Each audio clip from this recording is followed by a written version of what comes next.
Ahí está grabando. Ya, muy buenos días a todas y todos. Espero que estén bien. Quisiera que me corroboraran si se escucha o no, porque está ahí con algunos problemas en mi computador, parece, o mi conexión a internet, algo, pero está me dice que hay pocos recursos. Me interesa si ven la presentación y si me escuchan bien. La imagen da lo mismo, pero sí, si no pueden ver la presentación es complicado.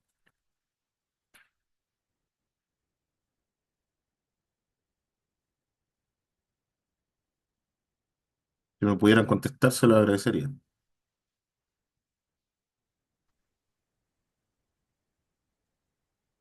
Se escucha y se ve súper bien. Ya. Eh, bueno, queridas y queridos, entonces vamos a continuar con nuestra revisión de bueno, estamos en clase de ética para la carrera de filosofía de la Universidad de Santiago. Estamos en esta sesión especial online de 30 de diciembre del 2024, ya cerrando el año. Y les recuerdo que estamos revisando Fundamentación de la Metafísica de las Costumbres del señor Immanuel Kant, revisando el horizonte moderno, ¿no es cierto?, de la, de la historia de la ética, ¿no? Ya vimos el horizonte antiguo, el horizonte moderno, y basándonos un poco, introduciéndonos en este mundo un poco, ¿no es cierto?, a través de este texto, que estamos ocupando la versión de Editorial Allianz. Esta que estoy ocupando yo es del año, se los digo al tiro, del año 2006, ¿ya? Creo que la que está disponible para ustedes es un poquito más antigua, por lo tanto a veces no coinciden las páginas, pero el contenido es el mismo. De hecho, porque yo ocupo acá en la presentación partes de esa edición. Bueno, eh, habíamos visto, ¿no es cierto? Bueno, esta obra ya habíamos señalado que es parte, ¿no es cierto?, de las obras dedicadas de Kant a lo que él llama la razón en en su uso práctico, o dice llanamente la razón práctica, eh, que tiene que ver con todo este trasfondo, ¿no es cierto?, que él lo llama incluso una clave de bóveda, que es el papel de la libertad en su sistema, es decir, cómo él puede demostrar la libertad, y eso veíamos a su vez que tenía una resonancia, ¿no es cierto?, una consecuencia en las preocupaciones metafísicas de Kant, eh, que en el fondo Kant quiere preguntar bajo qué tipo de condiciones uno podría tener un conocimiento del objeto de la metafísica, que eran, por supuesto, yo, el alma, ¿no es cierto?, el mundo y Dios. Y bueno, por adelantado sabemos que Kant cierra la puerta para ese conocimiento en la parte científica, pero sí la abre en la parte, digamos, de la filosofía práctica, de la razón en su uso práctico, o la razón práctica, y que, digamos, en la crítica a la razón pura, que va a ser la segunda gran crítica, ahí él se va a encargar de mostrar cómo es posible saltar, ¿no es cierto?, de los postulados de la moralidad a estos objetos metafísicos que le interesa tanto, ¿no es cierto?, mostrar cómo podemos saber algo del alma, del mundo y de Dios. Eso no lo vamos a ver, pero sí nos interesa, digamos, cómo él llega a postular que, mm, que existen, ¿no es cierto?, estos principios de la moralidad como un conocimiento objetivo, que en Kant siempre quiere decir a priori, y cómo ese conocimiento objetivo, ¿no es cierto?, demuestra que existe la libertad, ¿ya?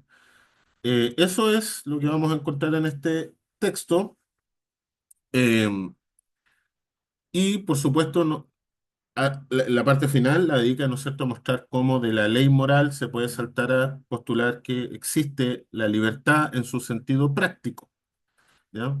Eso tampoco lo vamos a ver, sino que nos vamos a ver cómo él llega a postular que existe esta ley moral, porque si él prueba que existe la ley moral, entonces puede probar que existe la libertad y ahí digamos, como que se deriva todo lo demás, ¿no? Entonces, eso, digamos, para iniciar.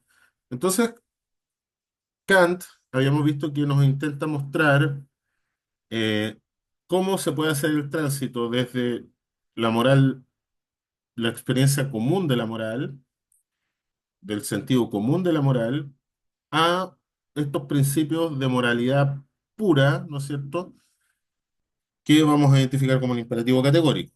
Entonces él dice, bueno, parte de un concepto que es este concepto de la buena voluntad, el Gute Wille, ¿no es cierto?, se dice en alemán, Gute Wille, y este concepto dice, em, hay que pensarlo como algo bueno sin condiciones, ¿no es cierto? A diferencia de todos los otros motivos de la moralidad, incluido ahí, ¿no es cierto?, el motivo supremo de Aristóteles, que era la filosofía. Todos esos son cosas buenas, pero con condiciones. Esto significa que son buenas, pero depende de cuándo, depende de quién, depende para qué, ¿no es cierto? Bajo ciertas condiciones, algo que nos puede parecer inicialmente muy bueno, puede, ¿no es cierto?, ser algo malo. Inclusive la felicidad o el bienestar, ¿no es cierto?, un montón de otras cosas. Entonces dice, acá, digamos, no podemos fundamentar la moral desde esa perspectiva, necesitamos algo bueno sin condiciones y a eso le llama la buena voluntad. Y dice, y la pregunta entonces que cae ahí es si podemos encontrar en el mundo algo bueno sin condiciones, sin restricciones.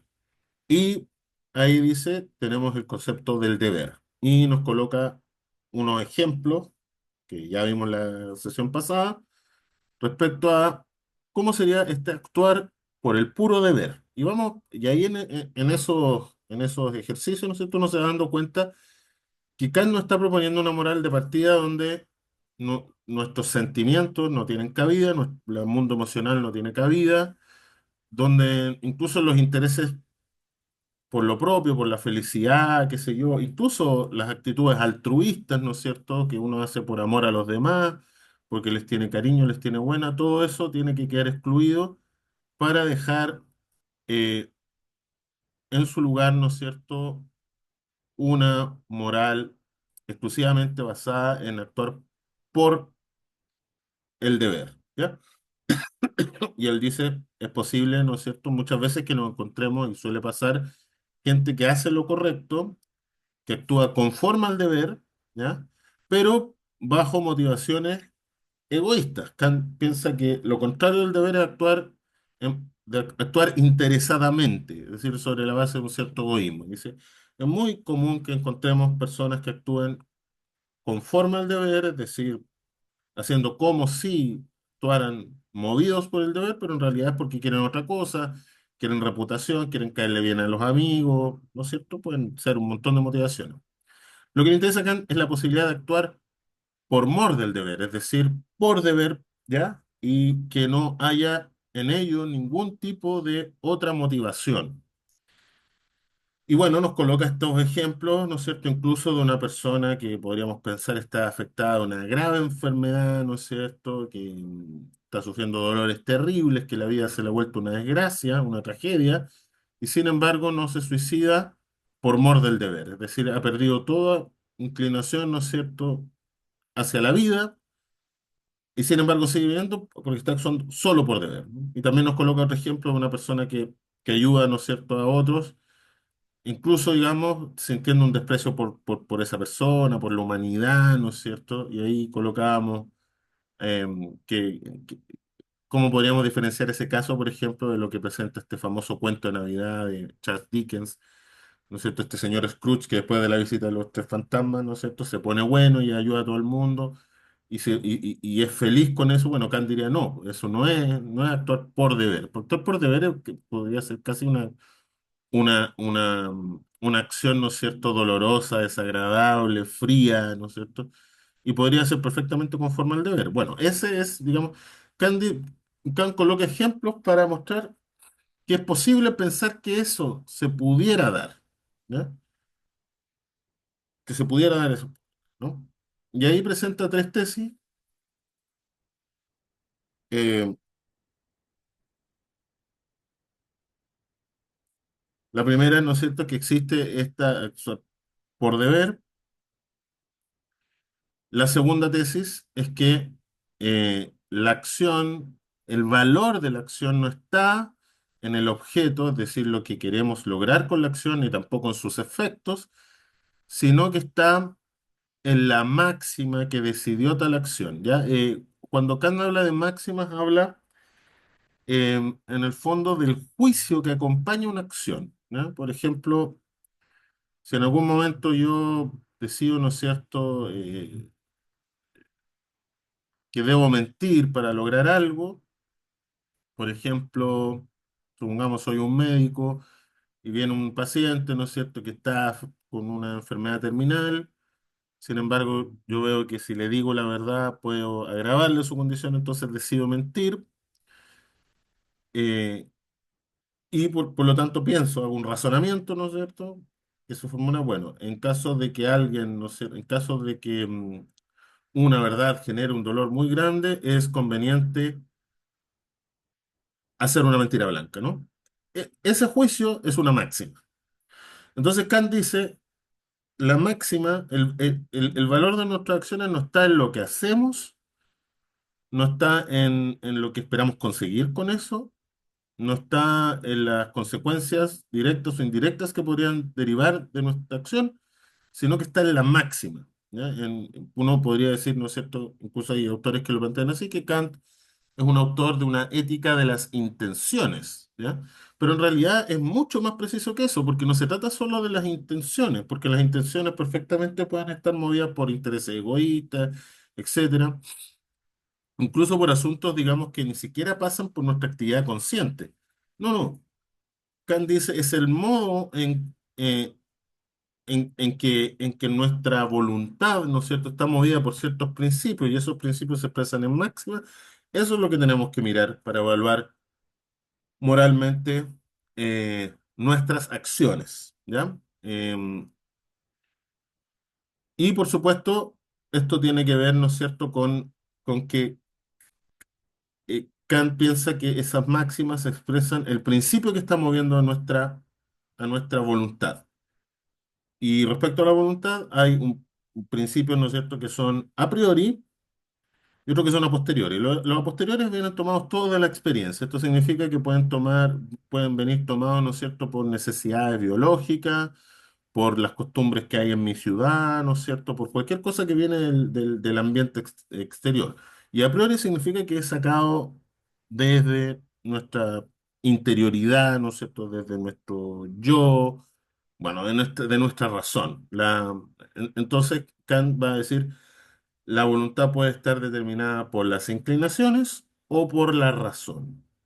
Si está determinada por las inclinaciones, por lo empírico, por lo externo, por lo interesado, por lo egoísta finalmente, nunca, ¿no es cierto?, va a poder valer universalmente, pero en cambio, si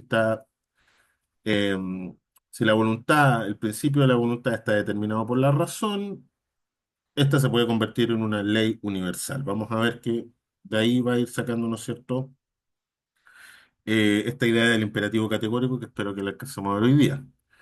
Por lo tanto, lo que me interesa acá es la forma en la cual la voluntad, ¿no es cierto?, quiere, no lo que quiere, que sería la materia de la voluntad. Por eso se dice muchas veces que la ética de Kant es formal y no material.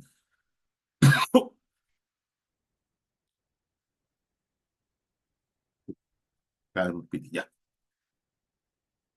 Em, La tercera tesis dice lo siguiente: consecuencia de las dos anteriores, pues ya la consecuencia de las dos anteriores, que existe la ley por deber y que esta ley por deber, ¿no es cierto?, se expresa, ¿no es cierto?, en las máximas o principios que mueven la voluntad, etcétera. La tercera tesis dice, consecuencia de las dos anteriores, podría expresarse así: el deber significa que una acción es necesaria por respeto hacia la ley, ¿ya? Esto es importante. El deber para Kant, lo que nos mueve a actuar por mor del deber o por deber, es el respeto a la ley. No es algo que tenga que ver con la persona, no es el respeto a las personas, es el respeto a una ley, ¿ya? Y eso es súper importante, ¿ya? Porque Kant piensa que lo que yo puedo sentir, ¿no es cierto?, hacia el objeto siempre pueden ser inclinaciones, ¿ya? pero nunca respeto. El respeto solo se siente frente a una ley. Ya vamos a entrar un poco a qué es lo que Kant entiende por respeto. Pero él dice, el deber es una acción que está movida por el respeto a la ley. Y el respeto a la ley no es el miedo a la ley, ¿ah? El respeto es un sentimiento muy particular que, a diferencia de todos los otros sentimientos, responde estrictamente a algo que nos produce eh, lo que viene desde la razón, ¿ya? El respeto es una especie de sentimiento frente a lo racional, ¿ya? Eh, y Kant dice, ese respeto a la ley es el, por así decir, el motivo, ¿no es cierto?, que hace que sea tan claro para nosotras y nosotros cuando actuamos que hay que actuar de esa manera, ¿no? Es por respeto a la ley, no por la persona que tengo al frente, sino es por respeto a la ley.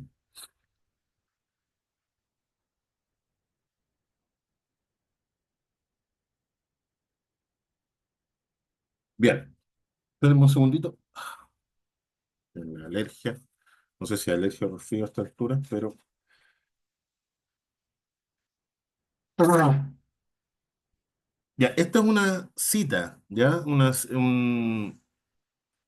cita que está déjenme, en la página 93 de mi edición, puede que esté en la página 70 y algo en la que ustedes manejan, que está ahí en el Google Drive, y una cita larga que está en la página 93, ¿no? Y dice respecto, ¿no es cierto?, al respeto, porque él dice, frente, ¿no es cierto?, al deber, lo que sentimos, el deber surge como un fenómeno que es un respeto a la ley, ¿ya? Entonces dice, ahora bien, aun cuando el respeto es desde luego un sentimiento, o sea, ¿qué es el respeto? Un sentimiento, no se trata de un sentimiento devengado merced a influjo alguno, si no vienen las inclinaciones, sino es un sentimiento espontáneo, no forzado, no inducido, qué sé yo, que se produce gracias a un concepto de la razón. Es decir, el respeto es un sentimiento espontáneo que surge por un concepto de la razón. Y por eso se diferencia específicamente de todos los sentimientos del primer tipo, de los que provienen de las inclinaciones, que pueden reducirse a la inclinación o al miedo.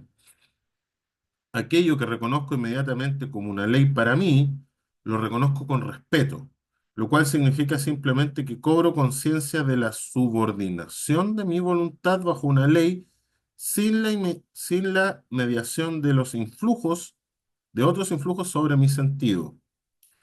La voluntad se ve inmediatamente determinada por la ley y la conciencia de tal determinación se llama respeto, siempre que éste sea contemplado como efecto de la ley sobre el sujeto y no como causa. A decir verdad, el respeto es la representación de un valor que doblega mi amor propio. Por lo tanto, es algo a lo que no se considera objeto de la inclinación ni tampoco el miedo, aunque presente ciertas analogías con ambas cosas al mismo tiempo. Bueno, lo primero entonces es que el respeto surge cuando me represento algo como una ley para mi voluntad, eh, algo, ¿no es cierto?, que me dice que subordina mi voluntad, es decir, que le dice a mi voluntad cómo tengo que actuar, ¿ya? Sin la mediación de otro influjo, es decir, sin que haya algo externo, sin que sea porque mi papá me lo está diciendo, o mi profesor, o un cura, ¿no es cierto? No, es solo mi voluntad se, se imagina, se representa una ley, ¿no es cierto?, para sí misma que tiene que obedecer. Entonces, el respeto sería la conciencia de tal determinación de la voluntad por una ley que me he impuesto a mí mismo, ¿ya? Y el respeto surge como un efecto de eso. ¿Un efecto de qué? De la posibilidad que yo tenga de, em, digamos, de imponerme una ley a mí mismo. Una ley que, una ley moral, ¿ya? Una ley que no viene de afuera, es una ley interna, ¿ya? Y además dice que el respeto surge porque esta ley doblega mi amor propio. ¿ya?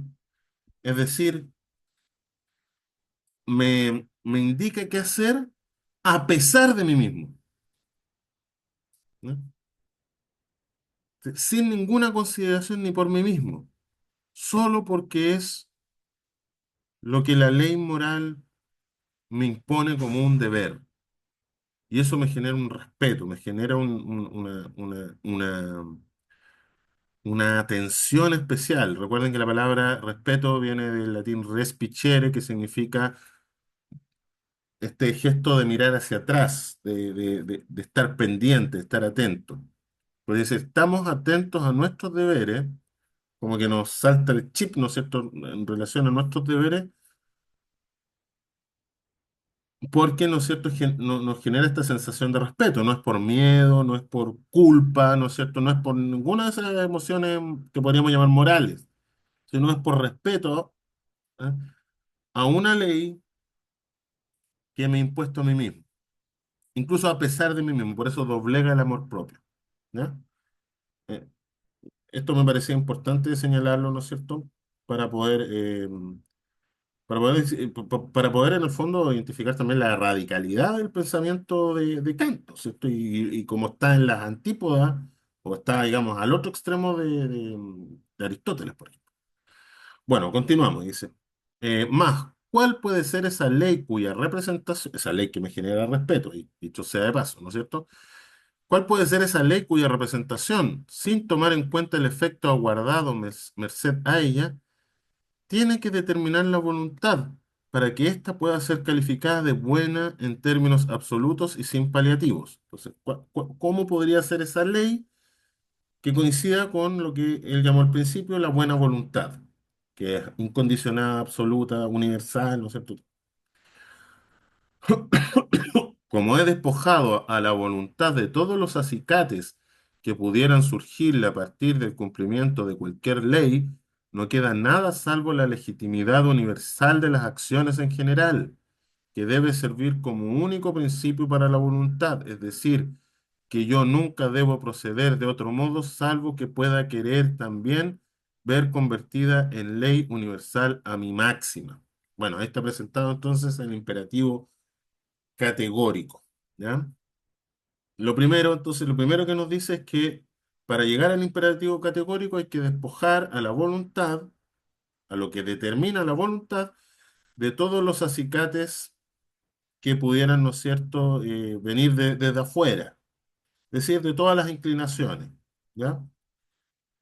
¿Y qué es lo que queda si yo quito cualquier objeto, ¿no es cierto?, cualquier finalidad, ¿no es cierto?, todo lo externo, ¿qué pasa? ¿Qué es lo que queda?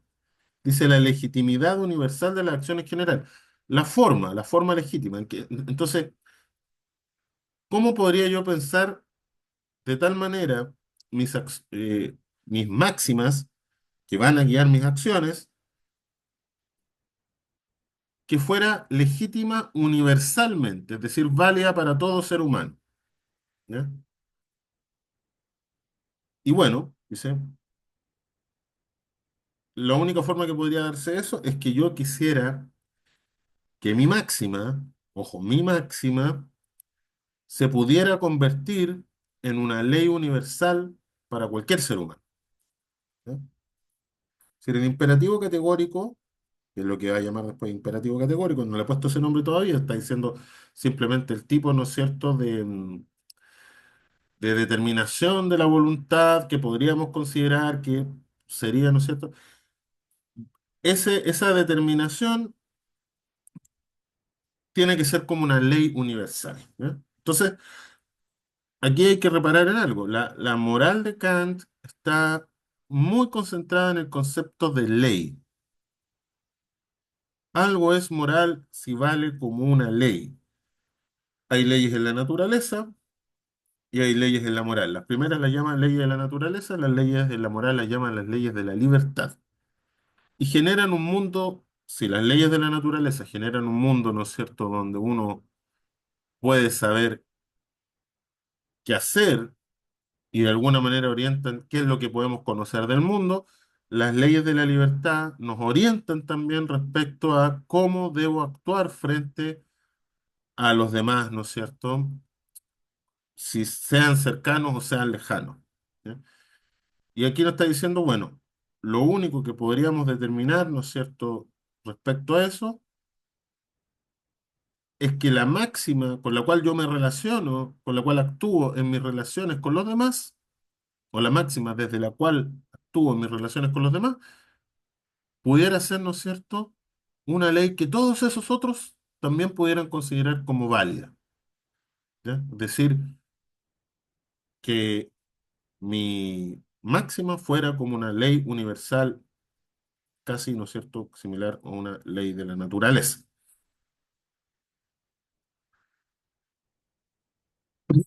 ¿Qué tanto para que mi querer sea moralmente bueno? Para eso no necesito una penetrante agudeza que sepa calar muy hondo.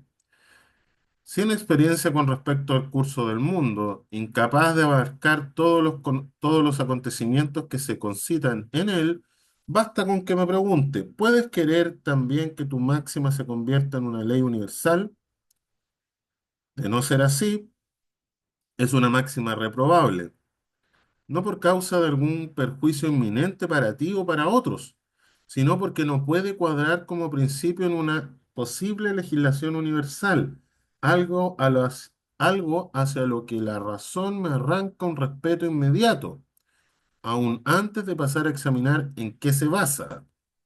Si bien llego a entender al menos que se trata de una estimación del valor, el cual prevalece largamente sobre todo cuanto es encarecido por la inclinación. La necesidad de mi acción, merced al puro respeto hacia la ley práctica, es aquello que forja el deber y cualquier otro motivo de plegarse a ello, puesto que supone la condición de una voluntad buena en sí, cuyo valor se halla por encima de todo. Bueno, aquí, ¿no es cierto?, dice que esta idea, ¿no es cierto?, de que mi máxima se pueda convertir en una ley universal,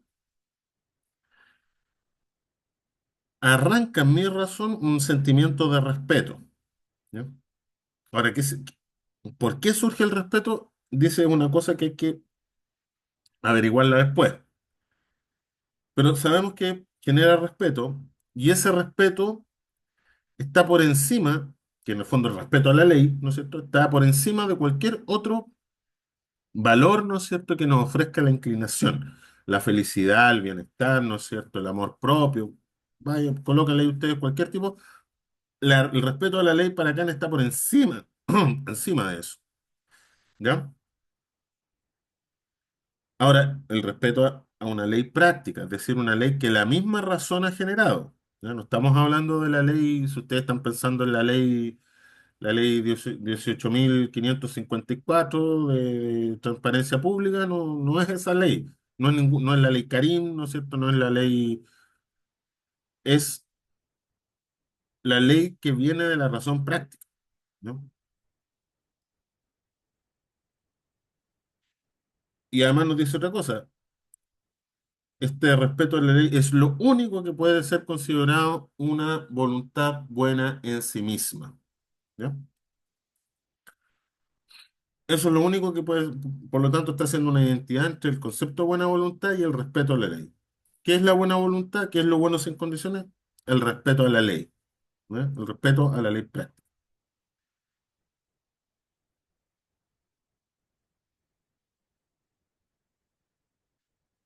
Más adelante dice, el hombre siente dentro de sí un poderoso contrapeso frente a todos los mandatos del deber, que la razón le presenta tan digno de respeto en sus necesidades e inclinaciones. Aquí está diciendo, bueno, sí, existe, ¿no es cierto?, este sentimiento de respeto frente a los mandatos del deber, frente a la ley práctica, pero se siente frente a eso, por supuesto, el peso de las necesidades, las inclinaciones, ¿no es cierto?, de las cosas interesadas cuyo dice, cuya total satisfacción compendia bajo el nombre de felicidad. Ahora bien, la razón ordena sus prescripciones, su deber ser, ¿no es cierto? Prescripciones son las cosas que tienen que ser, inexorablemente. Inexorablemente significa que se han de cumplir sí o sí. Inexorable significa como que aunque tú te pongas de rodillas y le ruegues a los dioses, eso dice algo así la etimología, ¿no es cierto? Eh, Sin ruegos, inexorable sería que a pesar de los ruegos igual se cumple. Eh, Dice, la razón ordena sus prescripciones inexorablemente, sin prometer nada con ello las inclinaciones, postergando irreverentemente a esas pretensiones tan impetuosas y aparentemente plausibles. Es decir, la razón nos muestra el deber, a pesar de todo lo que, todas las expectativas que podamos generar respecto, o las pretensiones que podamos generar respecto a las inclinaciones. De lo dicho, resulta que todos los conceptos morales tienen su sede y origen plenamente a priori en la razón, y ello tanto en la razón humana más común como en aquella que alcance las más altas cotas especulativas. Resulta también que dichos principios no pueden ser abstraídos a partir de un conocimiento empírico, y por ello mismo meramente contingente. Resulta asimismo que en esa pureza de su origen reside justamente su dignidad para servirnos como supremos principios prácticos. Resulta igualmente que al añadir algo empírico sustraemos esa misma proporción a su auténtico influjo y al valor ilimitado de las acciones. Resulta que no lo exige únicamente la mayor necesidad de un punto de vista teórico, cuando atañe simplemente la especulación, sino también es de la máxima importancia tomar sus conceptos y leyes de la razón pura, exponiéndolos puros y sin mezcla. E incluso también es de la máxima importancia determinar el contorno de todo ese conocimiento racional práctico, pero puro. Esto es la capacidad global de la razón práctica pura, pero sin hacer depender aquí a los principios de la peculiar naturaleza de la razón humana, tal como lo permite y hasta en ocasiones se encuentra necesaria la filosofía especulativa, sino que justamente porque las leyes morales deben valer para cualquier ser racional, se derivan dichas leyes de los conceptos universales de un ser racional en general. Y de este modo se presente primero toda moral como algo absolutamente independiente de la antropología que precisa para su aplicación a los hombres, exponiendo la moral como filosofía pura, o sea, como metafísica. ¿Ya? Aquí está aclarando en el fondo qué es lo que entiende por metafísica. Bueno, habría que partir diciendo entonces que él está contraponiendo la metafísica, una exposición de los principios puros de la razón, a la antropología, que es el conocimiento empírico que tenemos de los seres humanos. Eh, y él dice, bueno, esto tiene que ser una metafísica en el sentido de que las leyes morales tienen que ser válidas para cualquier ser racional en general. Entonces dicen, esto no va a derivar de una observación de la naturaleza humana en general, de una observación empírica, sino que tiene que ser, digamos, una, un estudio de los conceptos morales que se pueden obtener a priori, sin el concurso de lo empírico. ¿Ya? En eso a priori es donde está el valor de la ley moral, ¿no? O su dignidad, ¿no? Cuando Kant quiere decir que algo tiene un valor que no puede ser comparado a nada en el mundo, habla de dignidad. Vamos a ver que la dignidad es digamos, el concepto de dignidad es un concepto muy relevante en Kant. Ahora, claro, como resulta en la filosofía teórica, cuando usted saca todo lo empírico, ¿no es cierto? Cualquier motivo empírico de la voluntad, las inclinaciones, lo que queda es algo a priori, algo que viene solo de la razón, algo a priori, en este sentido a priori práctico, ¿ya? Y que es puro, ¿ya? Y por eso puede ser universal. Y es tan universal que ni siquiera, digamos, lo tenemos que extraer a partir de lo que uno podría llamar la naturaleza humana empírica, es decir, el comportamiento universal a través de todos los tiempos que ha tenido los seres humanos. Por ejemplo, no sé, qué sé yo, el uso del fuego o la formación de familia. No, sino que tiene que ser algo metafísico. Y cuando habla de metafísico, es de los conceptos, digamos, universales de la razón y que no, digamos, tienen que ver con lo empírico, sino que es un estudio. puro de la razón. La metafísica tiene que ver con los principios puros de la razón en lo teórico, en lo práctico. Ahí estamos, una metafísica práctica. ¿Ya?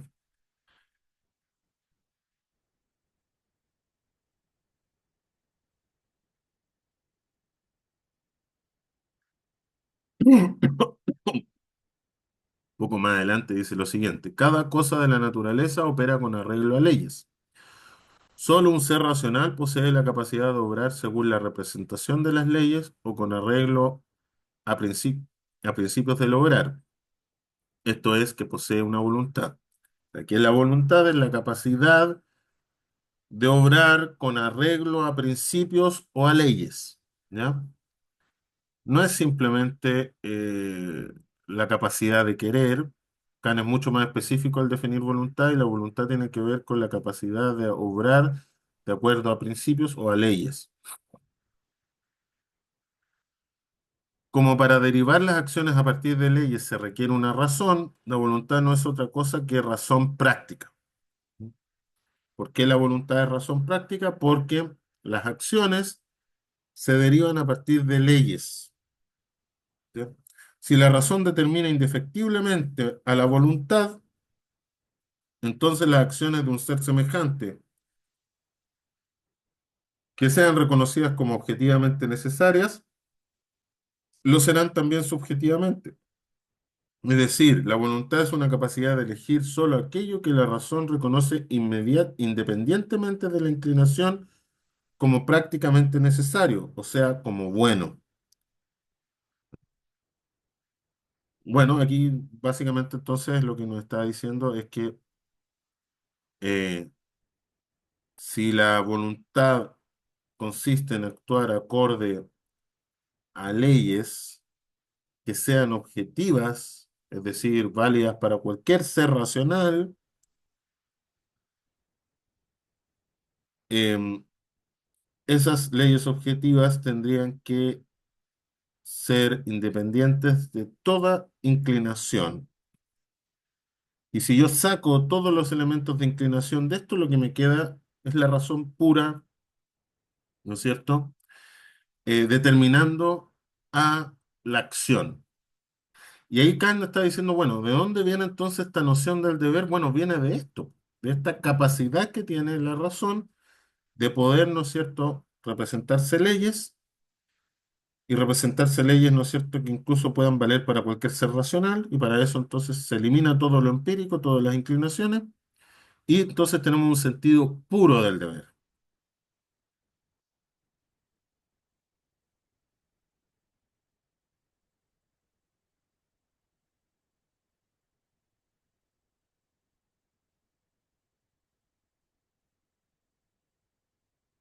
Bueno, la representación de un principio objetivo en tanto que resulta apremiante para una voluntad se llama un mandato de la razón, y la fórmula del mismo se denomina imperativo. ¿Ya? Esta ley, que es la voluntad, es capaz de representarse, una ley, ¿no es cierto?, de la cual derivamos acciones. Eh, esta ley resulta como algo que aparece necesario para la razón, apremiante, perdón, para la voluntad, porque es un mandato de la razón. ¿No? Habíamos visto que en el caso, ¿no es cierto?, de la filosofía medieval con Tomás de Aquino, este mandato era divino, es decir, aparecía en la conciencia moral un sentido del deber, pero que finalmente respondía, ¿no es cierto?, a un mandato divino que se expresaba como ley moral en la conciencia interna de cada individuo. Aquí aparece un mandato, pero es un mandato que proviene de la razón y apremia a la voluntad. Le dice, bueno, tenéis que hacer esto. ¿Ya? Y por eso entonces se llama imperativo.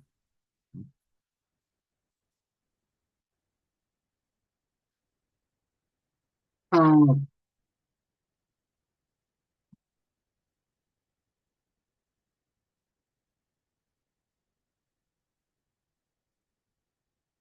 Más adelante, en una nota en la página 113 de esta versión del 2016 de la Fundamentación de la Metafísica de las Costumbres, Dice lo siguiente, la dependencia que tiene la capacidad desiderativa respecto de las sensaciones se llama inclinación, y esta evidencia siempre una menesterosa necesidad. Pero la dependencia de una voluntad contingentemente determinable respecto de los principios de la razón se llama interés.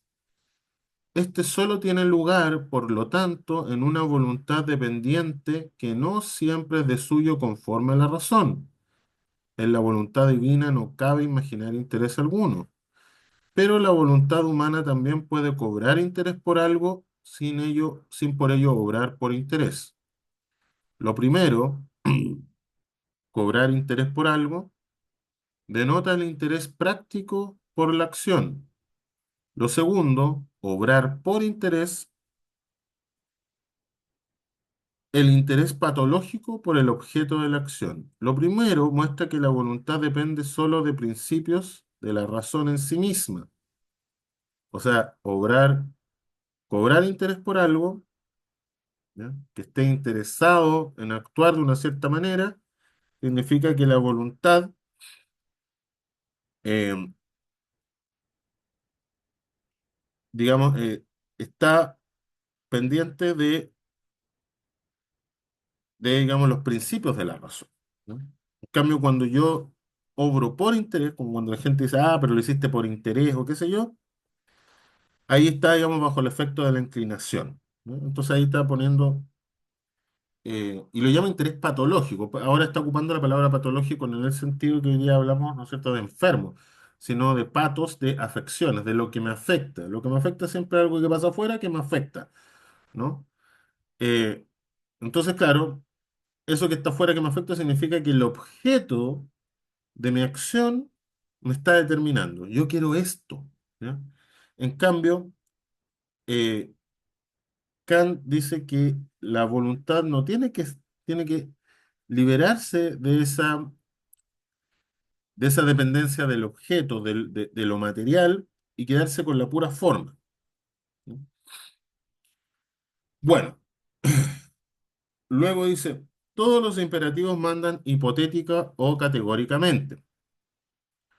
Los primeros, los imperativos hipotéticos, representan la necesidad práctica de una acción posible como medio para conseguir otra cosa que se quiere. ¿Qué serían los imperativos hipotéticos entonces? Serían una necesidad, ¿ya? Para lograr otra cosa. Es decir, si quiero llegar temprano al aeropuerto, entonces tengo que levantarme temprano. El imperativo categórico sería el que representaría una acción como objetivamente necesaria por sí misma sin referencia a ningún otro fin, ¿ya?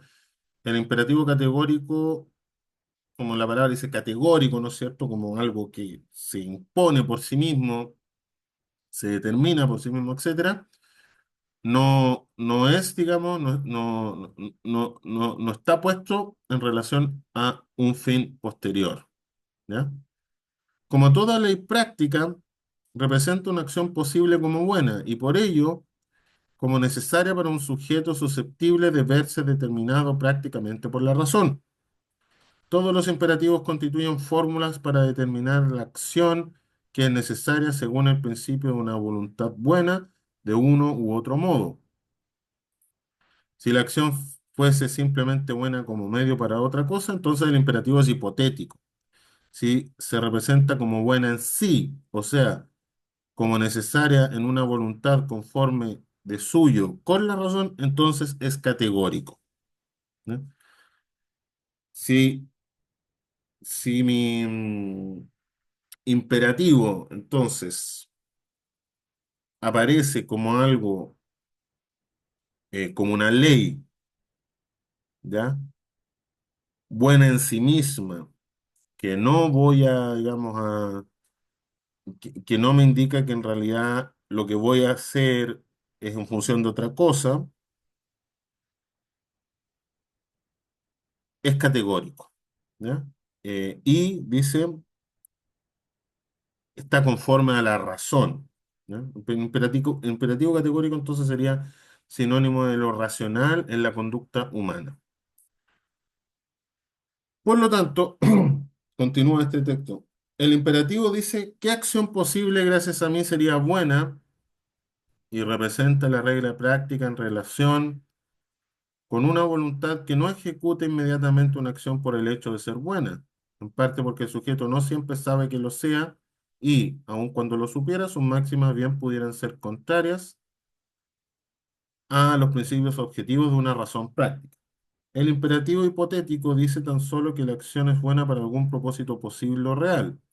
El primer caso es un principio problemático práctico y en el segundo aceptórico práctico. El imperativo categórico, que sin referirse a ningún otro propósito declara la acción como objetivamente necesaria, es suyo, al margen de cualquier otro fin, vale como un principio apodíctico práctico. ¿Ya?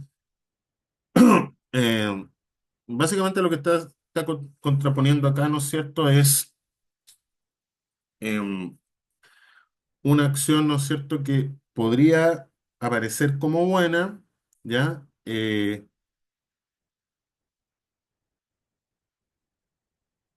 Pero digamos no hay seguridad sobre eso, entonces eso sería lo problemático práctico. El segundo, el imperativo hipotético, ¿no es cierto?, donde me dice que esto será buena para cumplir tal o cual cosa, que sería un imperativo asertórico práctico, lo llama. Y el imperativo categórico dice que algo es bueno sin referirse a ningún efecto posterior, sin ningún otro propósito.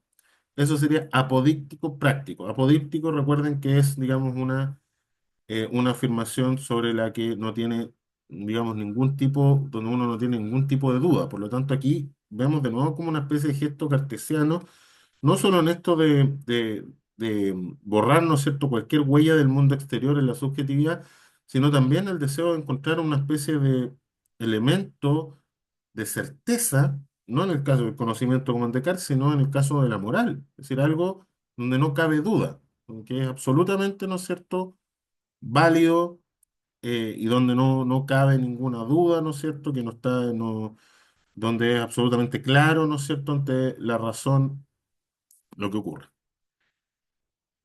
Finalmente, hay un imperativo que sin colocar como condición de fundamento ningún otro propósito a conseguir mediante cierto proceder, manda este proceder inmediatamente. Este imperativo es categórico. ¿Por qué es categórico? Porque manda a proceder inmediatamente, es decir, se muestra como un deber. ¿Ya? Deber, entonces hay que actuar de esa manera y por eso es categórico. No concierne a la materia de la acción y a lo que debe resultar de ella, no tiene que ver con las consecuencias, no está diciendo, sino a la forma y al principio de donde se sigue la propia acción y lo esencialmente bueno de la misma consiste en la intención, sea cual fuera su éxito. ¿Dónde está lo bueno entonces de que la voluntad se mueva por un imperativo categórico en la intención que genera? Este imperativo puede ser llamado el de la moralidad. Kant va a llamar moralidad a todo lo que tiene que ver con la ley moral, el imperativo categórico, la buena voluntad, los deberes. Eso es la moralidad. Todo lo otro le va a poner otro nombre, consejos de la prudencia, ¿no es cierto? Pero la moralidad es solo lo que tiene que ver con el imperativo categórico. ¿Ya? Incluso después, ¿no es cierto?, menciona y dice, para subrayar dicha diferencia, creo que ajustándose a su jerarquización se les podría denominar reglas de la habilidad, ¿no es cierto? Cuando yo sé lo que tengo que hacer para lograr otra cosa, también lo llaman reglas técnicas, etcétera. Consejos de la prudencia y mandatos o leyes de la moralidad. Entonces estaría, ¿no es cierto?, la habilidad, la prudencia y la moralidad como tres formas de expresión de la racionalidad humana, ¿ya? Uno podría llamar una racionalidad instrumental, una racionalidad, ¿no es cierto?, social, intersubjetiva, interpersonal, y la moralidad, que sería una cosa muy específica. Pues solo la ley conlleva el concepto de una objetiva necesidad incondicionada y por lo tanto válida universalmente. Y los mandatos son leyes a las cuales hay que obedecer. Esto es dar cumplimiento aún en contra de la inclinación. Solo la moralidad nos ofrece leyes, ni la prudencia, ni las reglas de la habilidad nos pueden formular leyes. Todos los otros van a ser contingentes, van a depender del contexto Si nos sirven o no nos sirven y si podemos, y si son buenas o no buenas, van a depender del contexto, es decir, de la situación, del objeto, ¿no es cierto?, etcétera. El consejo entraña ciertamente necesidad, pero simplemente bajo una condición tan subjetiva como contingente. Bueno, lo que estábamos diciendo, pudiendo valer solo si este o aquel hombre cuenta en su felicidad con tal o cual cosa. En cambio, el imperativo categórico no se ve limitado por condición alguna y, al ser absolutamente necesario desde un punto de vista práctico, puede ser llamado con entera propiedad un mandato. O sea, ¿por qué hay mandato, no es cierto?, en la conciencia moral? ¿Por qué el deber es un mandato? ¿Por qué lo sentimos, no es cierto?, como algo que nos presiona desde adentro? Porque es una ley de la moralidad, ¿no? Ni las cosas, ni los consejos de la prudencia, ni las reglas de la habilidad tienen esta capacidad de tener digamos, apremiar, ¿no es cierto?, la voluntad para realizar tal o cual cosa de manera categórica, es decir, de manera inmediata, etcétera. Por lo tanto, dice más adelante, tendremos que indagar enteramente a priori la posibilidad de un imperativo categórico, al no cortar aquí con la ventaja de que su realidad esté dada en la experiencia. Es decir, el imperativo categórico no lo vamos a poder derivar inductivamente, ¿no es cierto? Sumando casos, ejemplos, etcétera.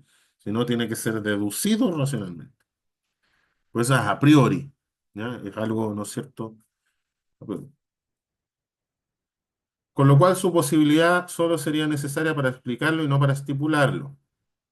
A título provisional hay que comprender lo siguiente. El imperativo categórico es el único que se expresa como una ley práctica y los demás pueden ciertamente ser llamados en sus conjuntos principios de la voluntad, mas no leyes, porque lo que es meramente necesario para conseguir un propósito arbitrario puede ser considerado de suyo como contingente y siempre podemos zafarnos de la prescripción si desistimos en el propósito. En cambio, el mandato incondicionado no deja libre a la voluntad para tener ningún margen discrecional respecto a lo contrario, y por lo tanto es lo único que lleva consigo esa necesidad que reclamamos a las leyes. En segundo lugar, este imperativo categórico o ley de la moralidad también hay una seria dificultad para captar su posibilidad. Se trataría de una proposición sintética práctica a priori, y comprender la posibilidad de este tipo de proposiciones entraña una gran dificultad en el conocimiento teórico. Puede aceptarse fácilmente que dicha dificultad no será menor en el práctico. Bueno, lo que me quiero quedar acá es cuando dice que las leyes de la moralidad son una proposición sintética práctica a priori. Sintética, fíjense bien, que significa que las situaciones que van apareciendo en mi experiencia eh, las puedo colocar, ¿no es cierto?, bajo, digamos, el paraguas de mi máxima, ¿ya? Es práctica porque tiene que ver con la acción, no tiene que ver con el conocimiento. Y a priori significa que de antemano yo sé, ¿no es cierto?, la máxima bajo la cual voy a juzgar toda nueva situación que se me presente en la vida. Y aquí aclaro un poquito la idea del a priori, ¿no? Asocio con la voluntad el acto a priori sin presuponer condición alguna por parte de una inclinación. Por lo tanto, necesariamente, aunque solo objetivamente, es decir, bajo la idea de una razón que tuviera pleno control sobre todos los motivos. Esta es una proposición práctica que no deduce analíticamente el querer una acción a partir de otra ya presupuesta, sino que asocia inmediatamente dicho querer con el concepto de la voluntad, en cuanto a la voluntad de un ser racional como algo que no está contenido en tal concepto. Eh, bueno, la idea básica es que la voluntad, ¿no es cierto?, nos va a presentar una ley moral, ¿no es cierto?, a priori, sin esperar, ¿no es cierto?, que el objeto de nuestra acción, ni tampoco la inclinación que sentimos por ese objeto, determina nuestra voluntad, sino que ya nos ofrece un sentido de lo que debemos hacer, con independencia de los objetos, ¿ya? ¿Y qué es lo que deberíamos hacer? ¿No?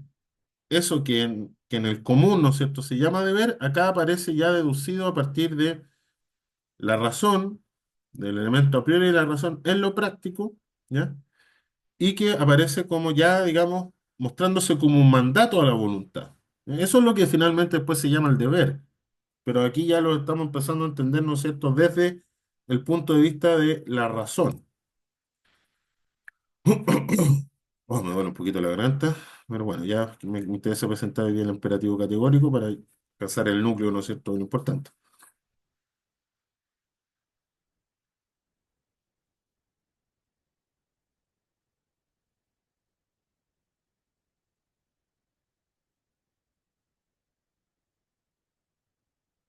Como la ley no entraña condición alguna a la que se vea limitada, no queda nada más salvo la universalidad de una ley en general, universalidad a la que a la que debe ser conforme. La máxima de la acción y esta conformidad es lo único que el imperativo representa propiamente como necesario. Si, cuando, ¿no es cierto?, lo que está planteando acá es que si a esta ley la pensamos como incondicionada, ¿no es cierto? Eh, Le sacamos todo el elemento de las inclinaciones y la vemos como una ley a priori, ¿ya? ¿Qué es lo que nos queda? Nos queda una universalidad vacía, sin contenido, sin materia, ¿no es cierto? Una pura forma que puede, ¿no es cierto? Que puede ser, que puede coincidir con la máxima, ¿ya? Y como es una pura forma universal, también es necesaria. ¿Ya?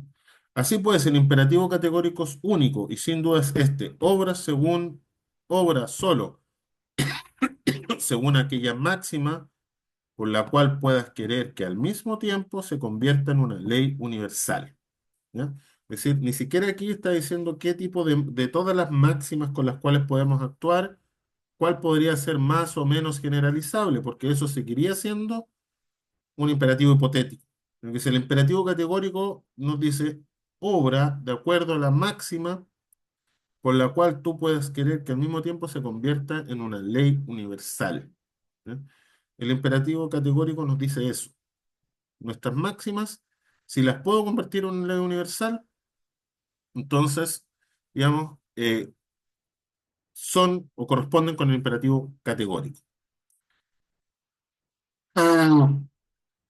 Como la universalidad de la ley por la cual tienen lugar los efectos constituye aquello que propiamente se llama naturaleza en su sentido más lato, según la forma, o sea, la existencia de las cosas en cuanto se ve determinadas por leyes universales, entonces el imperativo universal del deber podría rezar así también.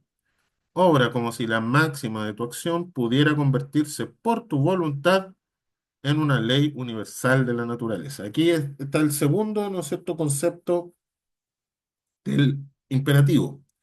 Hay cuatro formulaciones del imperativo categórico en la fundamentación de la metafísica de las costumbres. La primera es esta, ¿no es cierto? Obra según aquella máxima por la cual tú puedas querer que al mismo tiempo se convierta en ley universal. Y la segunda dice, obra como si la máxima de tu acción pudiera convertirse por tu voluntad en una ley universal de la naturaleza. Ahora, ¿cuál es la diferencia? La primera hace énfasis, fíjense bien, en la forma. ¿Ya?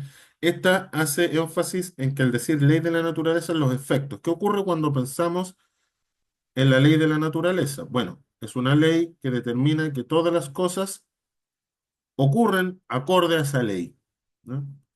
Es decir, si coloco agua fría en una llama, sé por una ley de la naturaleza que cuando alcance los 100 grados, los 100 grados de temperatura va a hervir.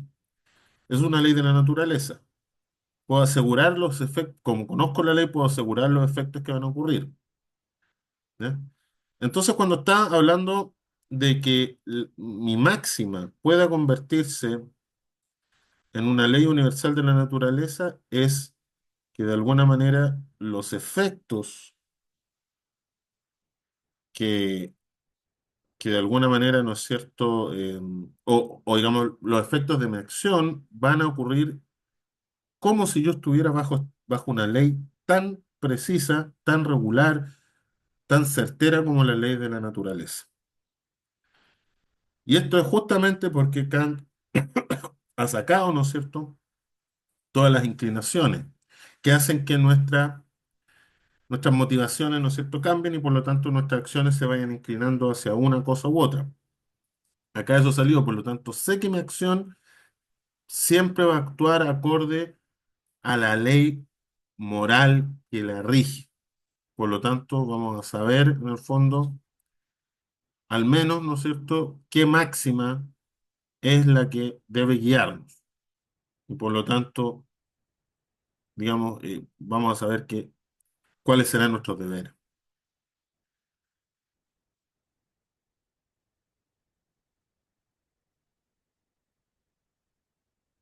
Uno ha de poder querer que una máxima de nuestra acción se convierta en una ley universal. Tal es el canon del enjuiciamiento moral de una máxima en general.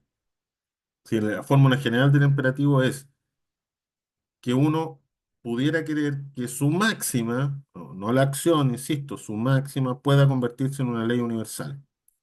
Esto es una forma de enjuiciamiento de las acciones, de las propias y de los demás. Es decir, es una especie de test bajo el cual voy a colocar mi acción, o mi posible acción, colocando mi máxima prueba contra el test. ¿Y cuál es el test? ¿Lo puedes convertir en una ley universal? No, entonces no es absolutamente buena, no es totalmente buena. Y por lo tanto, en cierto modo, reprobable. ¿Ya? Algunas acciones están constituidas de tal modo que su máxima no puede ser pensada sin contradicción como ley universal de la naturaleza y mucho menos que uno pueda querer que deba volverse tal.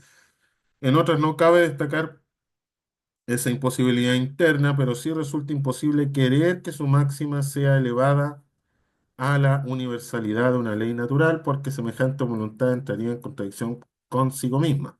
Bueno, está señalando, ¿no es cierto?, que hay cosas que parecen ser, ¿no es cierto?, generalizables. Por ejemplo, cuando uno dice, ¿no es cierto?, a un enfermo terminal no le voy a decir la verdad, que le quedan pocos días, sino que prefiero que, ¿no es cierto?, viva así. Eso no lo podríamos convertir en una ley universal, ¿ya? No es que eso sea malvado, ¿ya?, sino que no es moralmente correcto a la luz de el imperativo, ¿no es cierto?, categórico, a la luz de la ley. No sé, pero un cachito.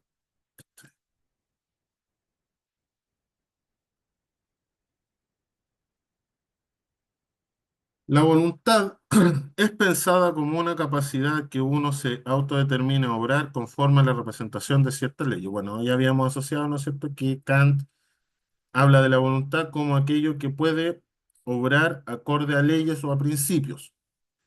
Y una facultad así solo puede encontrarse entre los seres racionales. O sea, solo los seres racionales tienen voluntad.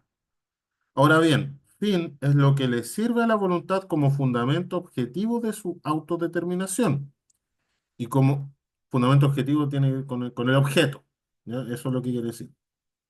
Y cuando dicho fin es dado por la mera razón, ha de valer igualmente para todo ser racional.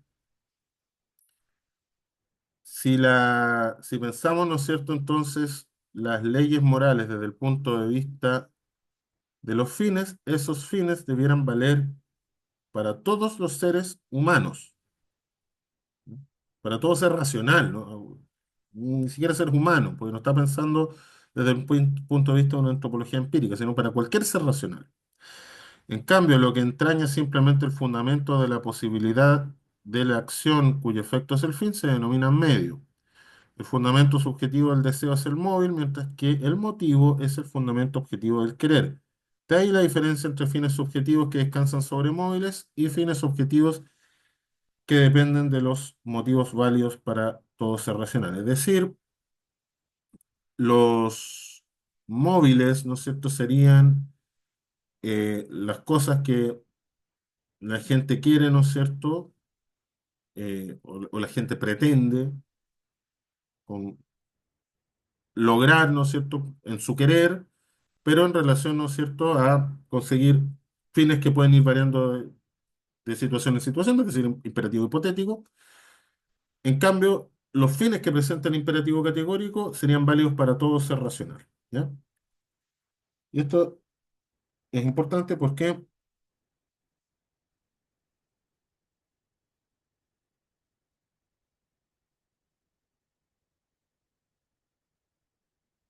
por lo siguiente, suponiendo que hubiese algo cuya existencia en sí misma posea un valor absoluto, algo como fin en sí mismo pudiera ser un fundamento de leyes bien definidas, ahí es donde únicamente se hallaría el fundamento de un imposible imperativo categórico, es decir, de una ley práctica. Yo sostengo lo siguiente: el hombre y en general todo ser racional existe como un fin en sí mismo, no como un medio para ser utilizado discrecionalmente por esta o aquella voluntad, sino que tanto en las acciones orientadas hacia sí mismo como en las dirigidas hacia los otros seres racionales, el hombre ha de ser considerado siempre al mismo tiempo como un fin. Em, el fundamento, entonces, objetivo de las leyes prácticas, de las leyes morales, son del imperativo categórico, ¿no es cierto? Son los seres humanos, porque el ser humano es el único ser, dice Kant, que existe como fin en sí mismo y no como un medio para otra cosa.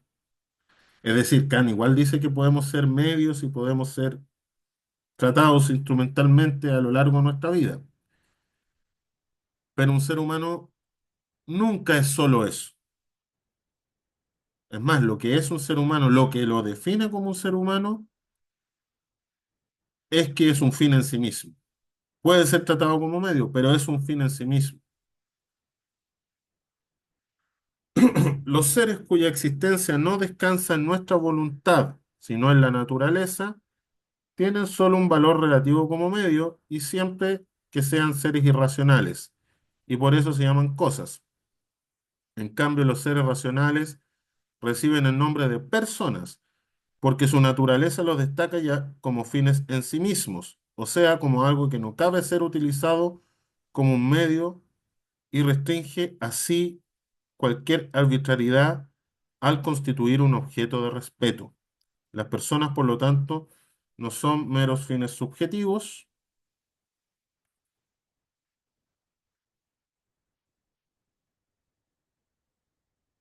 cuya existencia tiene un valor para nosotros, ¿ya? Bueno, aquí dice, establece la diferencia entre cosas y personas, ¿no es cierto? Las cosas tienen un valor en tantos medios para conseguir otras cosas, ¿ya? Las cosas sirven para tener más cosas. En cambio, las personas son fines en sí mismos que no pueden ser utilizadas meramente o simplemente como medios, es decir, no puedo tratar a las personas sistemáticamente como cosas, ni puedo ocupar a las personas para otros fines, ¿no es cierto? ¿Ya? Dice que son objeto de respeto, y aquí podemos, ¿no es cierto?, entonces ya empezar a entender cuando ha dicho que lo único que es objeto de respeto, o sea, que el deber en realidad impone respeto porque es una ley práctica, o sea, entonces el respeto a la ley. Y luego nos está diciendo que el fundamento que esa ley es el imperativo categórico, y ese imperativo categórico está diciendo ahora, tiene una base objetiva del objeto, ¿no es cierto?, del imperativo categórico, que son los seres humanos, que son fines en sí mismos. Entonces, frente a las personas, ¿ya? Las personas son objeto de respeto, ¿sí? Porque de alguna manera son una especie de encarnación, podríamos decir así, de el respeto a la ley, ¿no es cierto?, que es un respeto a la razón. Y luego vamos a ver entonces que las personas son merecedoras de respeto porque son también racionales, ¿ya? Por lo tanto, no es que uno le quiera o no tener respeto a alguien. Alguien me impone respeto, ¿ya? No porque él haga o no algo, sino porque mi razón me lo presenta como objeto de respeto, como objeto, ¿no es cierto? Y vamos a ver después como objeto de dignidad.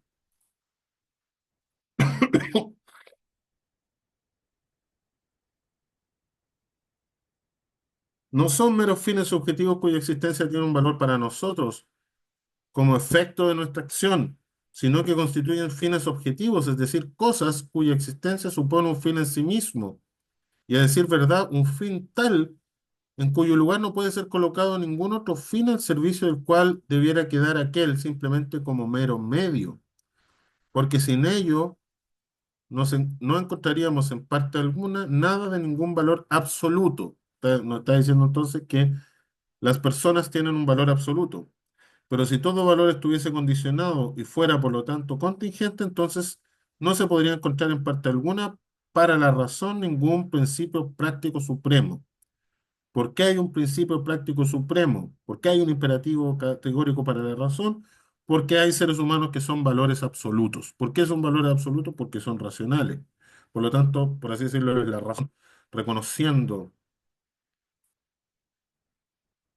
en el o, en los demás la razón, la que descubre entonces la moralidad. Así pues, si debe darse un supremo principio práctico y un imperativo categórico con respecto a la voluntad humana, ha de ser tal porque la representación de lo que supone un fin para cualquiera, por suponer un fin en sí mismo, constituye un principio objetivo de la voluntad y por lo tanto puede servir como ley práctica.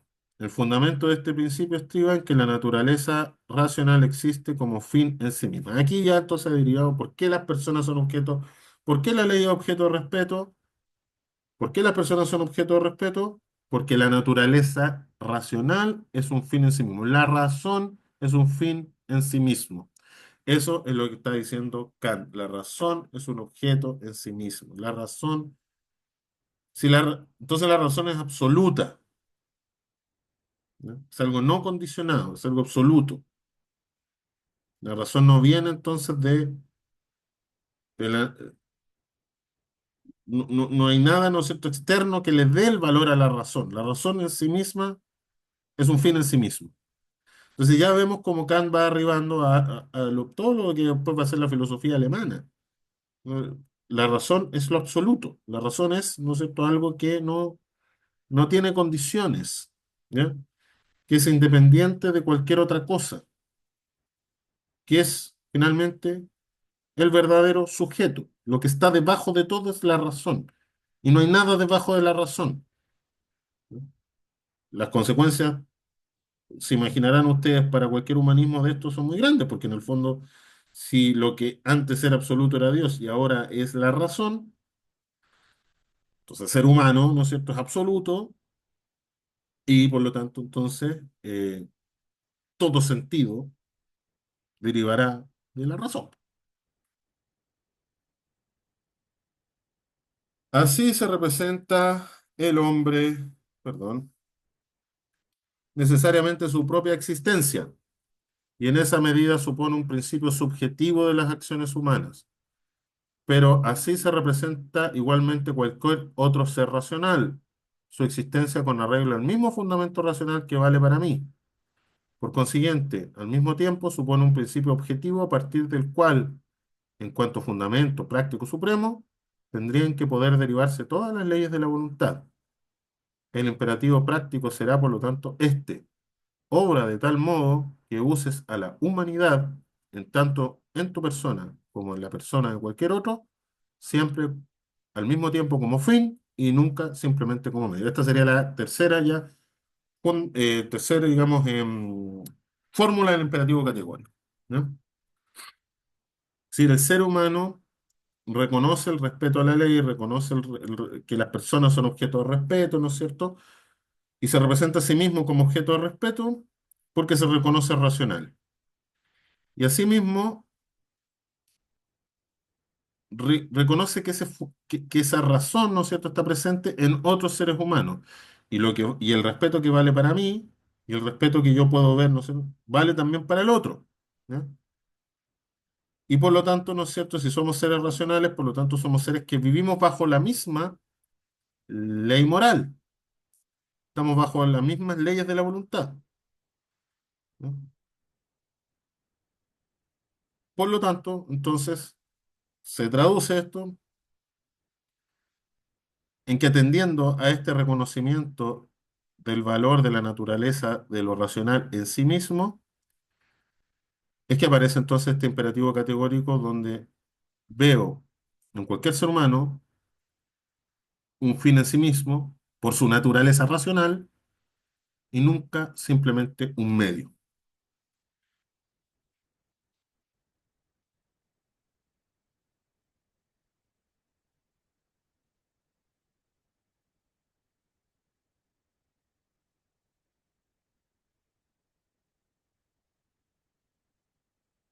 Bueno, aquí va a introducir en este parrafito, déjame ver qué hora es. Ya, me van a dar unos 20 minutitos para que pueda terminar esto, para que cerremos a Kant, porque ya estamos en la última parte de Kant. Dice, pues cuando, aquí va a introducir otro concepto que es importante, el concepto de autonomía. Vamos a ver que hacia el final del texto, el concepto de autonomía va a ir adquiriendo mayor relevancia, ¿no? Entonces, pues cuando se le pensaba tan solo como sometido a una ley, sea cual fuere, dicha ley tenía que comportar algún interés como estímulo o coacción, puesto que no emanaba como ley de su voluntad, sino que ésta quedaba apremiada por alguna otra instancia externa, ¿ya? A obrar de cierto modo en conformidad con la ley. Pero merced a esta conclusión totalmente necesaria, quedaba perdido para siempre cualquier esfuerzo encaminado a encontrar un fundamento supremo del deber. Es decir, si la ley moral tenía que ver con alguna inclinación, no podía ser fundamento supremo del deber. Ya he mostrado cuál es el fundamento supremo del deber y todo lo que hemos visto, ¿no? Pues nunca se alcanzaba el deber, sino una necesidad de la acción sustentada con cierto interés. Mas entonces el imperativo tenía que acabar siendo siempre condicionado y no podía valer en modo alguno como mandato moral. Así pues voy a llamar a este axioma el principio de la autonomía de la voluntad en contraposición a cualquier otro que por ello atribuiré a la heteronomía de la voluntad. Bueno, entonces la autonomía es cuando el principio, digamos, cuando habla de que la moralidad está bajo un principio incondicionado, eso solo puede provenir de la autonomía de la voluntad y no de la heteronomía, que significa que la ley, ¿no es cierto?, está tomando algo de un elemento externo. ¿Ya? Ahora, de la ley de autonomía va a derivar otro concepto que es importante, que es el del reino de los fines, ¿no? El concepto de cada ser racional que ha de ser considerado como legislando universalmente a través de todas las máximas de su voluntad para enjuiciarse a sí mismo y a sus acciones desde ese punto de vista, conduce a un concepto inherente al mismo y muy fructífero, el de un reino de los fines. Ya, el concepto de reino de los fines se va a derivar entonces de que vamos a considerar a todo ser humano un ser racional que es un legislador, ya no solamente es quien la ley dice que debemos respetar, no es solo un fin en sí mismo, sino que además un legislador, ya, y que si consideramos a la humanidad entera, desde ese punto de vista surge este concepto del reino de los fines. Entiendo por reino la conjunción sistemática de distintos seres racionales gracias a leyes comunes. Como las leyes determinan los fines según su validez universal, resultará que si abstraemos la diversidad personal de los seres racionales y el contenido de sus fines privados, podría pensarse un conjunto de todos los fines, tanto de los seres racionales como fines en sí mismos, cuanto de los propios fines que cada cual pueda ponerse a sí mismo, en una conjunción sistemática. Esto es, cabría pensar un reino de los fines que sea posible según los principios citados más arriba. ¿Cómo obtengo el concepto de los reinos de los fines? Entonces sustraigo de mi consideración de la humanidad a las personas con sus fines privados, ¿no es cierto?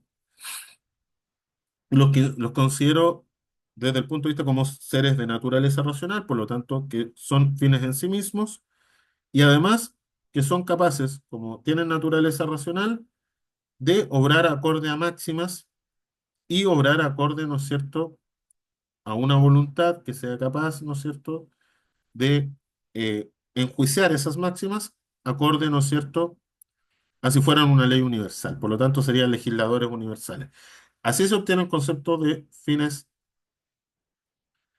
de el reino de los fines, ¿no? Los seres racionales están todos bajo la ley de que cada cual no debe tratarse a sí mismo ni a los demás nunca simplemente como un medio, sino siempre al mismo tiempo como un fin en sí mismo. Más de aquí nace una conjunción sistemática de los seres racionales, todos los que son fines en sí mismos, ¿no es cierto? Merced a leyes objetivas comunes, todos los que son fines en sí mismos están bajo la misma, ¿no es cierto?, consideración de el imperativo categórico. Esto es, nace un reino que, como dichas leyes, tienen justamente por propósito la relación de tales seres entre sí como fines y medios, puede ser llamado un reino de los fines, que claro está, es solo un ideal. Es decir, la humanidad representa para Kant un reino de los fines porque todo ser humano en realidad está siendo considerado o aparece, ¿no es cierto?, un horizonte de lo humano considerado bajo el imperativo categórico. Un ser racional pertenece al reino de los fines como miembros y legisla universalmente dentro del mismo, pero también está sometido a él mismo a esas leyes. Pertenece a dicho reino como jefe cuando el legislador no está sometido a la voluntad de ningún otro.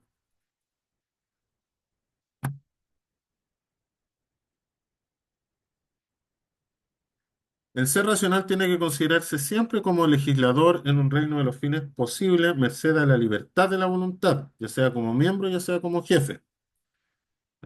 Es decir, el reino de los fines, ¿por qué surge? Por la libertad de la voluntad. Ahí vamos a ver que en la página,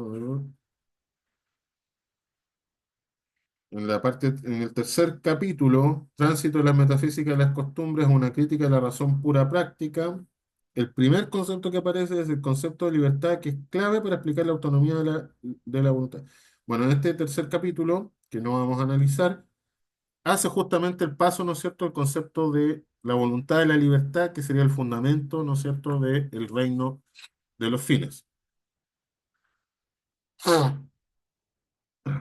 La moralidad consiste, pues, en la relación de cualquier acción con la única legislación por medio de la cual es posible un reino de los fines.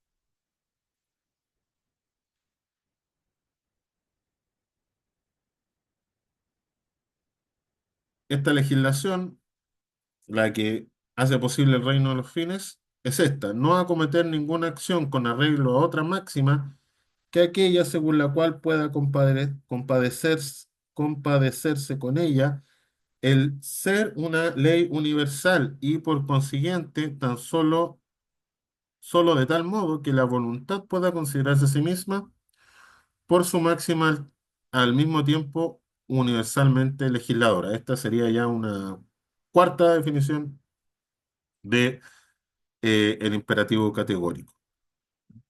Una voluntad que por su máxima pueda considerarse como una legisladora universal. Si las máximas no son ya necesariamente acordes por su naturaleza con este principio objetivo de los seres racionales, entonces la necesidad de la acción según aquel principio se denomina apremio práctico, esto es deber. El deber no le incumbe al jefe en el reino de los fines, pero sí a cada miembro y ciertamente en igual medida. Ahí deriva entonces por qué existiría este sentimiento del deber en todas las personas, ¿ya? Como apremio práctico, justamente de que eh, todos en tanto somos seres con naturaleza racional, somos capaces, ¿no es cierto?, de ser legisladores de estas leyes prácticas, ¿no es cierto?, el imperativo categórico y todo lo demás. La necesidad práctica de obrar según este principio, o sea, el deber no descansa en sentimientos, impulsos e inclinaciones, sino simplemente en la relación de los seres racionales entre sí. O sea, ¿por qué sentimos el deber? Porque por la relación que tenemos como seres racionales entre nosotras y nosotros, en la cual la voluntad de un ser racional tiene que ser considerada siempre al mismo tiempo como legisladora, porque de lo contrario no podría pensarse como fin en sí mismo. ¿Por qué somos fin en sí mismo? Porque somos todos legisladores, ¿no es cierto?, de una moralidad que constituye, ¿no es cierto?, nuestra relación, moral entre los seres humanos. Así la razón refiere cada máxima de la voluntad como universalmente legisladora a toda otra voluntad y también a cualquier acción ante uno mismo. Y esto no por algún otro motivo práctico o algún provecho futuro, sino por la idea de la dignidad de un ser racional. Aquí aparece la idea de dignidad, reino de los fines, dignidad, respeto, dignidad, reino de los fines. Van apareciendo ya los conceptos, ¿no es cierto?, finales, sino por la idea de la dignidad de un ser racional, el cual no obedece a ninguna otra ley salvo la que se da simultáneamente el mismo. En el reino de los fines todo tiene o bien un precio o bien una dignidad. Cuanto se refiere a las universales necesidades e inclinaciones humanas, tiene un precio de mercado. Fíjense la palabra que ocupa, un precio de mercado, ¿no? Todo lo que sirve para satisfacer las necesidades humanas puede ser una mercancía, ¿no? Podríamos después hablar de Marx respecto a esto, ¿no? Aquello que siempre suponer una necesidad se adecua a cierto gusto, esto es, a una complacencia en el simple juego sin objeto de nuestras fuerzas anímicas, tiene un precio afectivo, podría llamar una preferencia. Sin embargo, lo que constituye la única condición bajo la cual puede ser fin en sí mismo, no posee simplemente un valor relativo, o sea, un precio, sino un valor intrínseco, la dignidad.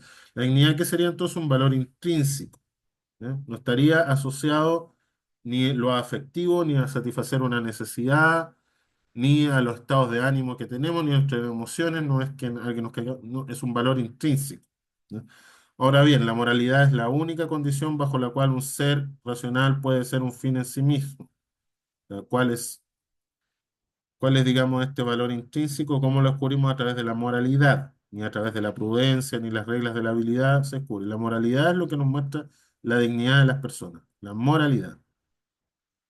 Porque solo a través suyo es posible ser un miembro legislador en el reino de los fines. Así pues, la moralidad y la humanidad, en la medida en que ésta es susceptible de aquella, es lo único que posee dignidad. ¿Por qué las personas entonces poseen dignidad? Por la moralidad, y la moralidad es porque ya forma parte de un reino de los fines, que a su vez ha sido, ¿no es cierto?, se descubre, en tanto nos vemos como legisladores morales, ¿no es cierto?, capaces de determinar nuestra voluntad de forma racional a través de una ley moral, que es el imperativo categórico, etc. Ahí ya van engranándose, ¿no es cierto?, todos los conceptos del amigo Kant. Ya vamos a terminar. ¿Y qué es entonces lo que autoriza la buena intención moral o la virtud a tener tan altas pretensiones? Ni más ni menos que la participación en la legislación universal que le procura al ser racional, haciéndole por ello bueno para un posible reino de los fines, al cual ya estaba destinado por su propia naturaleza como fin en sí mismo, y justamente por ser quien legisla en el reino de los fines, como libre con respecto a todas las leyes de la naturaleza, al obedecer solo aquellas leyes que se da él mismo, según las cuales sus máximas pueden pertenecer a una ley universal, a una legislación universal. ¿Ya? Eh, o sea, en el fondo, ¿de dónde viene, cierto, la dignidad de que somos legisladores, somos seres racionales que participamos en una legislación universal, una legislación moral? O sea, lo que Kant está planteando es que existe lo que lo estoy que llamaba, ¿no es cierto?, una ley de la naturaleza. Kant dice, es una ley moral racional. Y todos participamos de esa ley moral racional, en tanto somos legisladores de esa ley moral racional. No solo por alguien a quien se aplica esa ley moral, sino somos los legisladores. Y por eso cada uno de nosotros es un fin en sí mismo, tiene absoluta dignidad. ¿Ya? ¿Y por qué podemos ser legisladores? ¿Ya? Porque somos libres respecto a las leyes de la naturaleza. En el fondo ahí aparece el tema de la libertad. El ser humano tiene una dignidad porque es libre respecto a las leyes de la naturaleza, ¿eh? Y porque solo obedece a las leyes que se da a sí mismo. Ve, ahí aparece la cuestión de la autonomía. Y se las puede dar a sí mismo de forma de una legislación universal.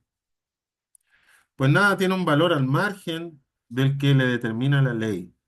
Si bien la propia legislación que determina todo valor ha de poseer por ello una dignidad, o sea, un valor incondicionado, incomparable, para el cual tan solo la palabra respeto aporta la expresión conveniente de la estima, que ha de profesarle un ser racional. Entonces ahí aparece la cuestión del respeto. Todo está asociado, ¿no es cierto?, a esta condición de la racionalidad y de la capacidad de esa racionalidad de ser legisladora, autónoma, de ponerse a sí misma la ley. Así pues, la autonomía es el fundamento de la dignidad de la naturaleza humana y de toda naturaleza racional. Es el concepto clave, autonomía. ¿Ya? La autonomía es el fundamento de todo lo más, del respeto, el deber y todo lo demás. Entonces Kant ya ha llegado, ¿no es cierto?, con esto eh,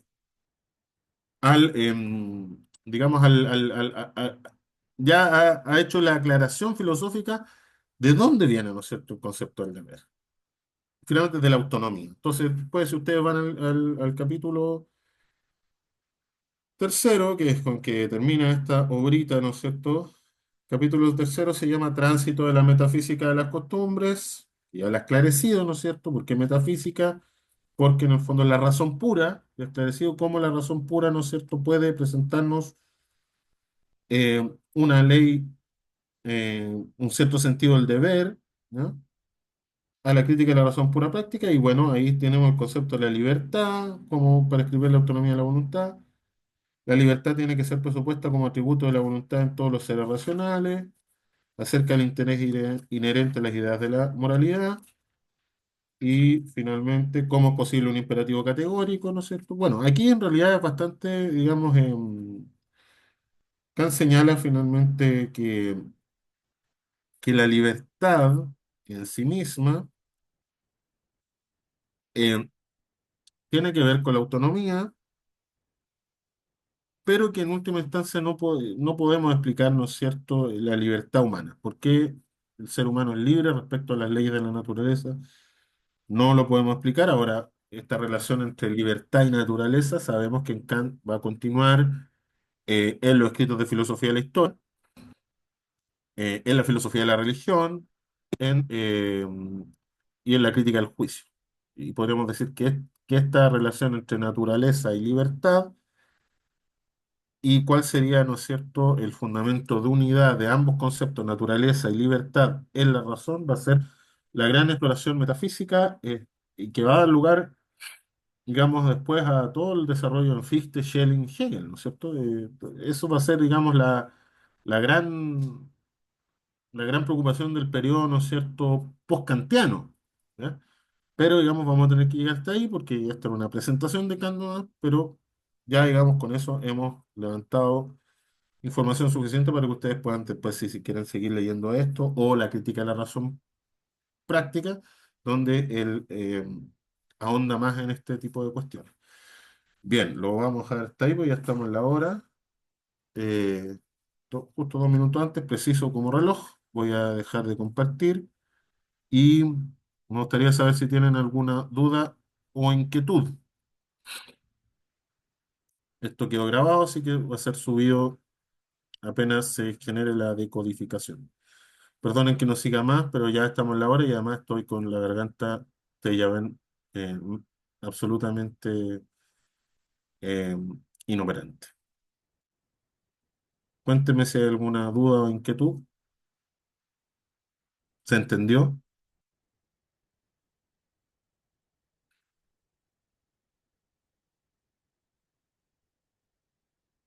Violeta me dice que no tiene dudas, no tiene pruebas, pero tampoco dudas, como dice el...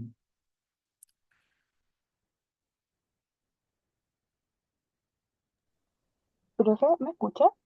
Sí, Violeta, te escucho. Sí, quería hacer una consulta sobre si está ya hay fecha para la próxima evaluación. Lo que les decía que, bueno, con esto doy por cerrado Kant, ¿ya? Entonces, el lunes 6 estaríamos viendo a Nietzsche para, digamos, ver como la última etapa, ¿no es cierto?, de la ética filosófica. Y dentro de la semana del 13 de enero ustedes debieran entregar una evaluación, ¿ya? Quizás porque el 18 me parece que hay que tener las notas. Podrían entregarlo algo así como el jueves para tener un par de días para revisarles y cerrar esas notas. Eh, y yo les voy a subir entonces una evaluación, que en el fondo una evaluación que tienen que realizar en eh, como una evaluación para la casa, para ponerlo en términos sencillos, y que tendrían que entregar el miércoles 15, quizá el miércoles 15, ¿no es cierto? El miércoles 15 van a tener que entregar esa evaluación. Ahora, ¿qué va a incluir eso? La ética Nicómaco Aristóteles, unos capítulos, la fundamentación de la metafísica de las costumbres y una parte de la genealogía de la moral de Nietzsche, ¿no? Eso es, y lo van a poder realizar en parejas, tal cual como la primera. Ahora, el que quiere lo realiza en pareja, el que no lo hace de forma individual. No sé si con eso te contesto la duda, Violeta. Sí, sí, gracias. Bien. Bueno, queridas y queridos, sería todo. Gracias por conectarse. Que tengan un excelente fin de año, una excelente, digamos, noche de año nuevo y que nos vemos en enero para ya ir cerrando este curso. Y bueno, eso. Cuídense nomás y nos estamos viendo pronto.